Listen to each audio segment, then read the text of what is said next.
All right, straight from the city councilman to the #1 realtor in that marketplace. Joining us in studio, Kurt Wannebo. Kurt, good to have you on the show. Oh, thanks for having me. Yeah, you're here. I'm here right now. Yeah, so Mark Kersey is the city councilman. He's running again. Obviously, we just addressed some of the things that he's running for, Prop H and some other things. But housing is a big issue on the San Diego front. There's low inventory. Housing affordability is pretty challenging. What are you seeing in your area? In our area right now, we're seeing things, relatively flat in regards to pricing. However, activity is phenomenal right now. Okay. This is the busy time of the year. The sellers are out putting their homes on the market and the buyers are out looking. This is kind of prime season right now for people to put deals together. You see data that shows the most amount of closings occur in June and July. Well, most of those deals have all been structured in April, May, June. Makes sense. So it's a busy time of the year right now. So the people that are out there trying to buy these homes, are we still seeing that kind of bottleneck challenge of the low inventory? At times, yeah. Yeah. But I will tell you that one thing it's interesting as I'm seeing is very, very much creative financing. 10% down, 100% down. I run across a client who is going to be doing the stated income loan, which is the first one I'll have done in probably the past couple of years. So definitely there are options for buyers out there to be able to obtain financing and take advantage of the market. Stated income, should we be scared? I don't know if we should be scared at this time, but the trajectory that we're heading, yeah, possibly. Here's the thing. I actually believe that the stated income loan is the one that needs to be brought back because it's the self-employed borrower who's been crushed. When that's usually the guy who makes quite a bit, but his taxes don't necessarily add up, or he has volatility, and the underwriting standards have squeezed that guy out. If we start doing 125% loans or pay option arms, then we're getting into that subprime territory. So I think we're still safe. And until now, the financing has been high quality borrowers. So you, since I've known you, have done the best open houses. I mean, I remember hearing a story of one of your competitors in your market. I don't know if you remember this. This is years ago. We had you on the show. And one of your competitors was complaining. He's like, Kurt Wannebo's open house. I swear he showed up to it in a helicopter. Yeah. So you have a mega open house strategy. That's really important to you. You think it's important? Well, you've asked me before about how do I achieve such a high sales to list price ratio? You know, what is it that it comes down to? It's a multitude of things that I do, and this is just one of them. I know you have different agents in here who talk about different strategies that they do in open houses.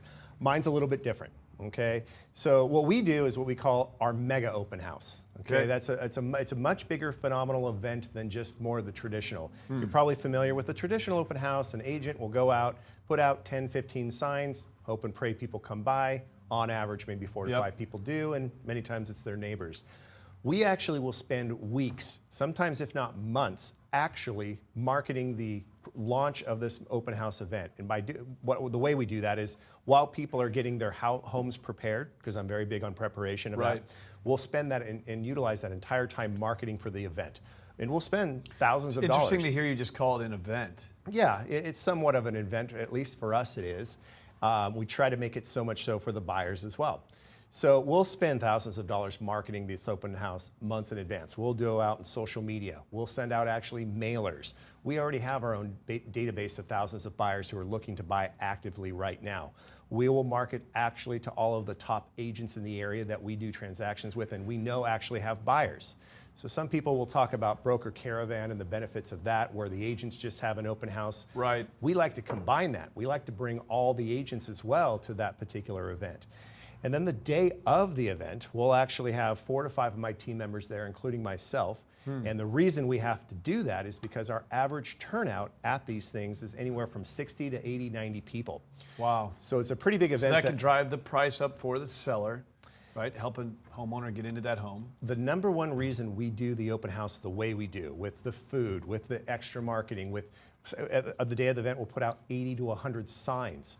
The whole goal and objective of the initial open house launch, and understand nobody can see the house until this open house. Okay. So people have known about the house. It's been in the MLS possibly for a few days, for a week or so, but this is the first event that people are allowed to see it. Our whole goal and objective is to try and derive an offer on the property that day. It's like Walmart on Christmas morning. Or no, the day after Thanksgiving is when they stampede over each other. But you really don't let anybody see it. Don't let anybody until see it. the day of the event. It's funny too, because I think, no offense to the profession, but realtors tend to be lazy, and I think one of the things that they give up on is the open house. They don't want to have to do it on a Saturday or a Sunday, so a lot of agents don't even do the open house at all anymore, and they just rely on posting stuff online in a low inventory market. But you think it's still a great strategy, obviously, driving that many people. The traditional model of open houses that you mentioned, a few signs, agent sits there for 6 to 8 hours. I don't think that's an effective way to get a property So sold. that is a waste of time. So go it's big a or way go for home. an agent to generate business, whether it be meeting neighbors and getting other listings, or finding buyers that might just be driving through the neighborhood and seeing if they can service them. Yep. However, the event that we do, we've statistically gone back for the past 2.5 years, and 40% of the time we've generated an offer on the property that day. Now, that doesn't mean that the buyer actually ends up being the buyer of the property, or that we can't say it's the best price always, or that it's at asking or above, but we're able to generate an offer for our seller.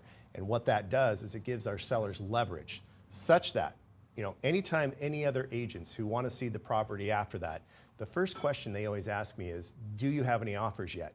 And if I'm able to say, yes, I do, then two things are going to happen. One, they're going to get out to the property much more quickly. And two, if they decide to write an offer, they're going to put a better foot forward as opposed to lowballing.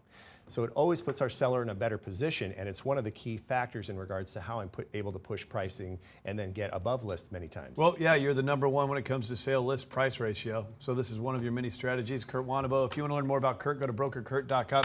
Kurt, also, thank you so much for coming in here. When do we get you on here next month? I want to get you on Mark Kersey and talk about housing from the city council member. Sure. It'd be interesting to have you on. But if you want to learn more about Kurt, brokerkurt.com. Coming up next, we're going to dive into a big project, $4.5 million project happening in San Diego. Also, Matt Rinke, financial advisor, joins us in studio. Help us understand what's happening in our volatile marketplace. Coming up next on The American Dream.